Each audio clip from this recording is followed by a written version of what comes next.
অনেক কাস্টমার আমাদের বলে যে ফল ব্যবসায়ীরা এখন ডাকাত হবে, কিন্তু ডাকাত কি জন্য?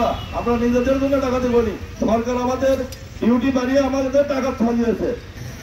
শুনিয়েছেন যে আমাদের যে অবস্থায় আমরা ফল ব্যবসায়ী, আমরা ব্যবসায়ী কি জন্য রাস্তায় নামবো? আমাদের নামতে বাধ্য করলো। সরকারকে কত টাকা ডিউটি দিয়ে মাল নিয়ে আসতে হয় এটা বুঝতে হবে। তবে আশা করবো আমাদের যে 4 তারিখ পর্যন্ত আলটিমেটাম দেওয়া আছে, 4 তারিখ যদি এর ভিতরে কোনো ফয়সালা না আসে তাহলে আমরা কঠোর থেকে কঠোর আন্দোলনে নামে পড়বো।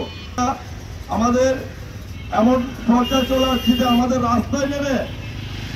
রাস্তায় নেমে দাঁড়িয়ে সেটা প্রতিবাদ করতে হচ্ছে।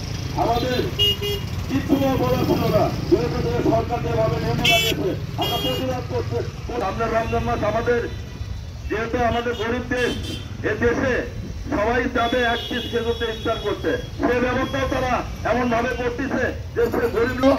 আমাদের ঢাকা কেন্দ্র থেকে যে অর্ডার আসবে আমরা এই অর্ডার অনুযায়ী 4 তারিখ পর্যন্ত অপেক্ষা করবো। 4 তারিখের পর আলটিমেটাম আপনাদের আবার জানিয়ে দেওয়া হবে। সকল ফল ব্যবসায়ী এমনকি ইম্পোর্টার থেকে শুরু করে সব বন্ধ ঘোষণা আলটিমেটাম চলে আসবে।